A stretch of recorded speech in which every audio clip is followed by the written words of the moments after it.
करना है ए, इसको काउंट करना है बी। तो नेक्स्ट स्टेप क्या होगी हमारी 130 is equal to 30 multiply plus ये भी। अब देखो 30 है, 130 के आसपास जाना है तो मुझे डायरेक्टली भी जा सकता है कितना 3 4 जा, मतलब 4 टाइम करता हूं मैं तो इसको कितने टाइम चला जाता है ये 120 के आसपास चला जाता है, मतलब 30 मल्टीप्लाई 4 करूंगा तो 120 तो बन जाता है। ठीक है, तो देखिएगा मैंने किया तो मुझे पता लग गया कि 34 जा क्या होता है 120। रिमाइंडर कितना बच रहा है यहाँ पे 10, रिमाइंडर कितना बच रहा है सिर्फ 10 बच रहा है। तो फिर से हमारा क्या हुआ रिमाइंडर 0 नहीं हुआ। फिर से मैं क्या करूंगा इसको b काउंट करूंगा और इसको मैं कितना काउंट करूंगा a काउंट करूंगा और वैल्यू पुट करूंगा 30 is equal to 10 multiply plus r। यार रुको, चलो अब मैं कितने नंबर से इसको ये डिवाइड करूंगा तो देखो 30 को मैं डिवाइड कर रहा हूं 10 से तो कंप्लीटली डिवाइड हो रहा है। ठीक है, 30 को 10 से डिवाइड करो तो आपको कितने टाइम चला जाता है 3 टाइम्स, 10 इंटू 3 30। तो यहाँ पे आ गया आपका रिमाइंडर कितना 0। ठीक है, यहाँ पे आपका रिमाइंडर क्या आ गया 0 आ गया। और यहाँ पे देखा आपने ये जो वैल्यू होती है, ठीक है, जो b की वैल्यू होती है b is the HCF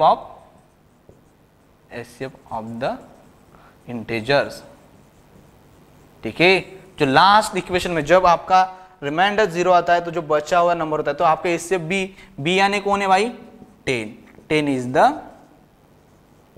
HCF। ठीक है, आपको जब भी ऐसा क्वेश्चन आए HCF फाइंड आउट करो, कोई भी इंटीजर दिए होंगे तो आपको इसी मेथड से जाना। क्या आपका इक्वेशन होगा a is equal to b q plus r, value put करते जाएगा कब तक जब तक आपका रिमाइंडर 0। मेथड यही होगी, आपको ऐसे ही लिखना है, कुछ भी गड़बड़ नहीं करना, हर वक्त थोड़ा लिखते सब समय से भी यहाँ पे वैल्यू चेंज करते जाएगा, कंसीडर करते जाएगी a की वैल्यू क्या है b की वैल्यू क्या है, फिर नेक्स्ट स्टेप में a की वैल्यू क्या है b की वैल्यू क्या है, आपको आंसर मिल जाएगा फिर फाइनल में r is equal to 0। And यहाँ पे जो b होता है ये वाला मैंने सर्कल किया 10, तो ये 10 हो जाएगा आपका HCF। अब क्या बोले सर आप निकाल के भी दिखेंगे तो यहाँ पे देखिए इसका मैक्सिमम जो फैक्टर हो जाता है HCF होता है वो भी आपका क्या है हमारा 10 ही होगा। ठीक है, चलो तो आगे बढ़ेंगे। नेक्स्ट है आपका, तो यहाँ पे आपका एक्सरसाइज 1.1 आ गई। ठीक है, ये हमारा पॉइंट फर्स्ट ही था जो अभी तक हमने लिया है। ठीक है, तो HCF कैसे निकालना होता है, किस मेथड से निकालना होता है, Euclid algorithm formula and algorithm जो मेथड होता है लैम्मा होता है, इस मेथड से आप HCF निकाल सकते हैं उस फार्मूले से बेस पे। अब यहाँ पे आपका आ गया है एक्सरसाइज 1.1। ठीक है, ये आपको रहेगा होमवर्क जो आपको करना है घर में ही। अभी जैसे ही आपका एक क्लास खत्म हो जाता है इस बेस पे जितने भी आपके एक्सरसाइज बनेंगे वो आपको घर में ही करने। अगर डाउट होते हैं तो आप YouTube पे जाके भी सर्च कर सकते हैं या अदर चीजें भी इस्तेमाल कर सकते हैं। ठीक है, नेक्स्ट होता है आपका, नेक्स्ट पॉइंट है हमारे यहाँ पे फंडामेंटल थ्योरम ऑफ अरिथमेटिक। ठीक है, fundamental theorem of 1.3 the fundamental theorem of arithmetics।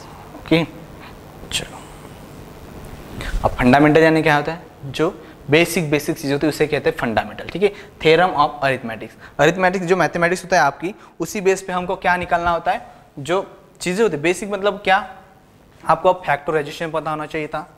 Okay, factorisation क्या होता है। अब फैक्टराइजेशन के भी दो टाइप होते हैं। ठीक है, एक होता है प्राइम फैक्टराइजेशन, ओके, और एक नॉर्मल फैक्टराइजेशन होता है। अब प्राइम में हमको इस्तेमाल करना है इस प्राइम का। ठीक है, अब प्राइम क्या होता है, प्राइम के लिए भी आपको पता होना चाहिए बेसिक। क्या बेसिक है, प्राइम नंबर किसे कहते हैं। ठीक है, क्योंकि प्राइम फैक्टराइजेशन है, क्या प्राइम नंबर का फैक्टराइजेशन होगा तो आपको प्राइम नंबर पता होना चाहिए। प्राइम नंबर, अब प्राइम नंबर की डेफिनेशन क्या होगी, प्राइम नंबर यानी क्या, ऐसे कोई नंबर जिनको वो डिविजिबल सिर्फ खुद से होगा, मतलब divisible by itself, divisible by itself and 1।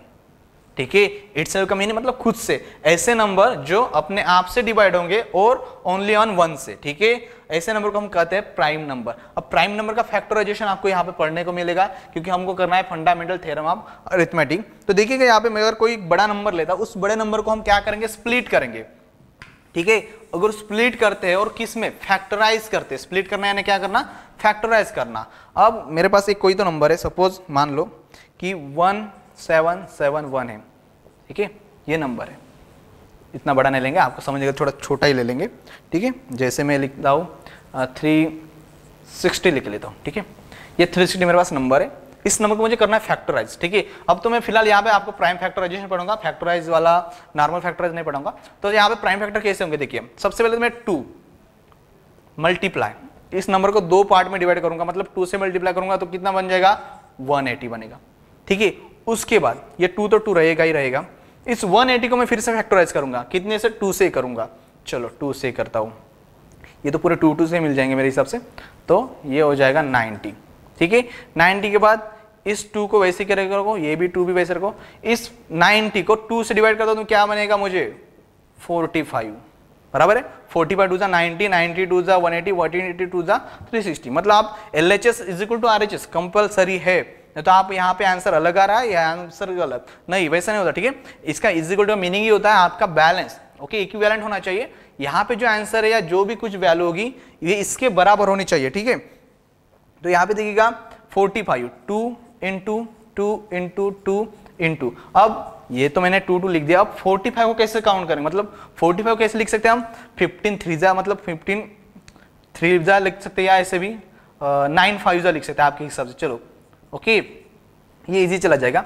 5 into 9 45 होता है, 9 5 जा 45, उसके बाद 5 तो प्राइम नंबर है, 9 के भी फिर से स्प्लिट कर सकते हैं ना, तो मैंने फिर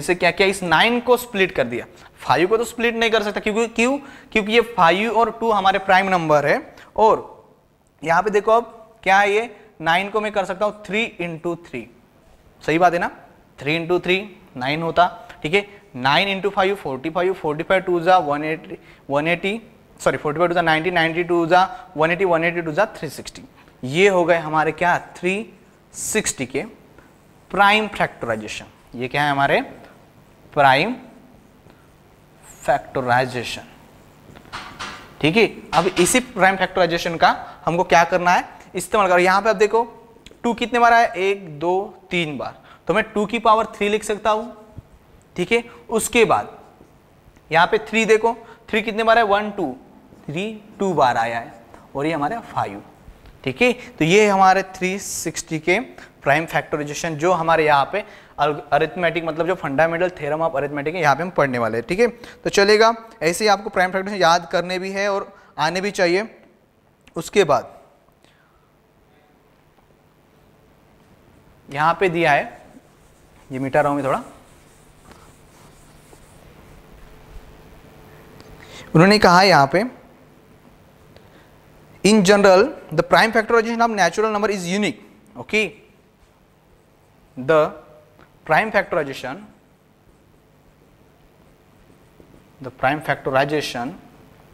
of natural number is unique, ठीक है। देखिएगा यहाँ पे जो प्राइम फैक्टराइजेशन है हमारे नेचुरल नंबर का, वो यूनिक है, एक्सेप्ट, एक वर्ड लगा है एक्सेप्ट, इस वर्ड पे गौर कीजिएगा, for the order of its factor, ठीक है। मतलब क्या, मैंने जो ये फैक्टर निकाले, इनकी जो ऑर्डर समझ में आती है, इंक्रीजिंग हो सकती है, असेंडिंग ऑर्डर या डिसेंडिंग ऑर्डर कहते हैं हम, ठीक है। असेंडिंग ऑर्डर डिसेंडिंग ऑर्डर के हिसाब से ये मैटर करता है। मैंने तो लिख दिया ऐसे कुछ, तो 5 के बाद 2 का स्क्वायर या 2 का क्यूब या 3 का स्क्वायर समथिंग ऐसे कुछ लिख दिया, तो ये क्या हो जाएगा, हमारा रॉन्ग हो जाएगा। क्यों? क्योंकि आपकी जो फंडामेंटल थ्योरम ऑफ अरिथमेटिक क्या कहती है वो हम ही पढ़ने वाले अभी, इसीलिए तो इन्होंने कहा कि आपकी जो ये फैक्टराइजेशन की मेथड या फैक्टराइजेशन की जो ऑर्डर होती वो मस्ट इंपॉर्टेंट है, ठीक है। यहां से अगर मैं असेंडिंग लगाता तो स्मॉल से बड़े तक जाना चाहिए, ठीक है। जो ऑर्डर होगी 2 के बाद 5 आना चाहिए, मतलब 2 के बाद 3 आना चाहिए, 3 के बाद 5 आएगा, ठीक है। ये असेंडिंग डिसेंडिंग का एक ऑर्डर होता है, वो हम ब्रेक नहीं करना है, हमको फैक्टराइजेशन तो होना ही चाहिए, मगर एक्सेप्ट क्या होना चाहिए, ऑर्डर ऑफ इट्स फैक्टर, ठीक है। तो चलिएगा यहाँ पे देखो क्या किया उन्होंने, वही थ्योरम बोल रहा है कि in general give composite number x we factorize it as, okay. अगर मेरा कोई तो ये x है, ठीक है, ये x हमारा इंटेजर से कंपोजिट नंबर है, इस कंपोजिट नंबर को मैंने क्या किया, फैक्टराइज किया, तो क्या बनेगा, p1 p2 P3 up to Pn, yes up to Pn तक आ गए, ठीक है। मतलब मैंने जो हमारे नंबर थे कंपोजिट उसको मैंने फैक्टराइज किया, क्या कैसे कैसे सब मान लो ये P1 P2 है, कोई तो हमारे नंबर है, P1 है, P2 है, P3 है, Pn, मगर इनकी एक अरेंजमेंट होगी, इनकी एक असेंडिंग ऑर्डर या कुछ भी ऑर्डर होगी, ठीक है। ये सब क्या है हमारे आर प्राइम फैक्टर, ठीक है। ये सब हमारे क्या है प्राइम फैक्टर से। अब इनको क्या करना है, is written in ascending order, ठीक है।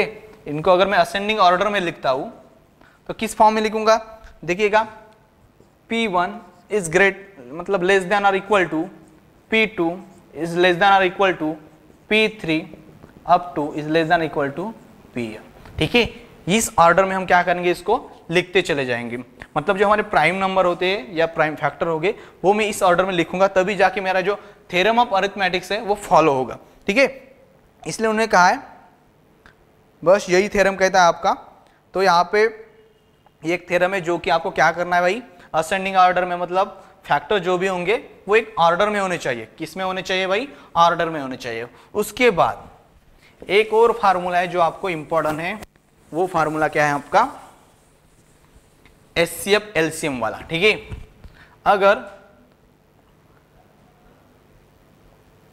ये होगा आपका HCF मल्टीप्लाई LCM, ये डायरेक्टली फार्मूला आप याद रख लो, ये होगा प्रोडक्ट ऑफ टू नंबर, ठीक है।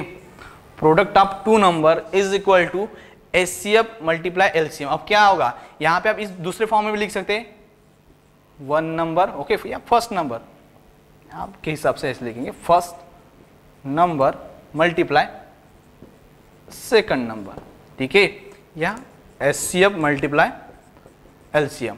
अब इसमें 4 वैल्यू होंगे, 1 2 3 4, ठीक है। इन 4 में से 3 आपको गिवन होंगे, 1 आपको नहीं होगा, ठीक है। मतलब अगर मुझे LCM HCF दिया है और फर्स्ट नंबर दिया तो आपको सेकंड नंबर फाइंड आउट करना आना चाहिए। ये नंबर यहाँ पे भेज दो तो आपको ये फार्मूले याद है। तो फिलहाल इस फार्मूले को आप लिख लेंगे अपने बुक्स में या नोट्स में, ठीक है, और इसको याद करेंगे।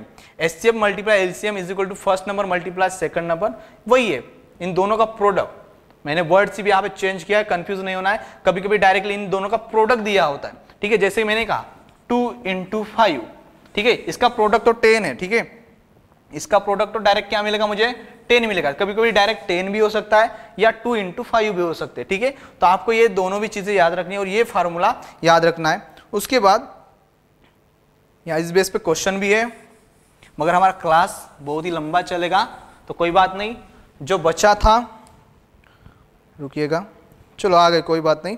तो एक्सरसाइज हम 1.2 तक आ गए, इस बेस पे हम क्वेश्चन भी कर लेंगे। तो कल आपके लिए आज का होमवर्क होगा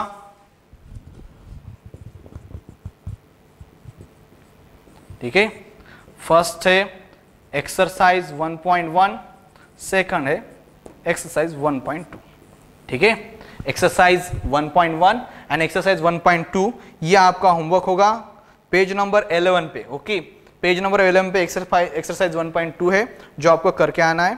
तो आपका नेक्स्ट क्लास सेकंड कल कंटिन्यू हो जाएगा। Thank you.